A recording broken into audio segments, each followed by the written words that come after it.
দাঁড়ান। বিয়ার পাত্রী ঘটকের কাছে কি চায়? ঘটকের মাথাটা কাইটটা বিয়ার পাত্রী লবণ দিয়ে খাইতেছে। মিয়া আপনার কি মরণের লেগে আমার বাসাটাই পাওয়া লাগলো? হ্যাঁ, আমার বিয়েতে যে আপনার চাপাবাজি করা লাগলো, এরকম একটা জানোয়ার পরিবারই পাওয়া লাগলো আমার বিয়ার লেগে? আপনার আমার প্রতিটা কেন করলেন কোন আমারে? এমন ভাবে কথা কইতাছে মনে হইতেছে আমি নিজে বিয়া করতে গিয়ে বিয়া করি না। আয় বলছি, আর আমি তো সবকিছু ভালো লেগেই করছি।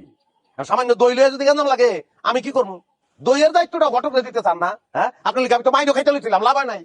লাভ হয় নাই, লাভ হয় নাই কইয়াই তো আপনার খালা সাথে কিছু করার আর এইদিকে বিয়া ভাঙনের দোষের ভাগিদার হইতেছে আমার ভাবি আমার উঠতে বসতে আজে বাজে কথা হইতেছে। আপনার ভাবি ওই মহিলার কইবেন যে আপনার দায়িত্ব আমি নান্টু ঘটক আমি লইলাম, যান কয়ে দেন। দায়িত্ব নিতেছেন মানে? না না, আপনি যেমন মনে করতেছেন মনে না, ওই দায়িত্ব নিতে আমার ডর করে। আমি বলতেছি 6 মাসের ভিতরে আপনার বিয়ার ব্যবস্থা আমি করতেছি। 6 মাস অপেক্ষা করার মতো সময় আমার কাছে নাই। আপনার আমি দিতেছি 7 দিন। 7 দিনের মধ্যে ব্যবহারটা না একটু ভালো করেন। হ্যাঁ, ব্যবহারে বংশের পরিচয়। সফট হন একটু।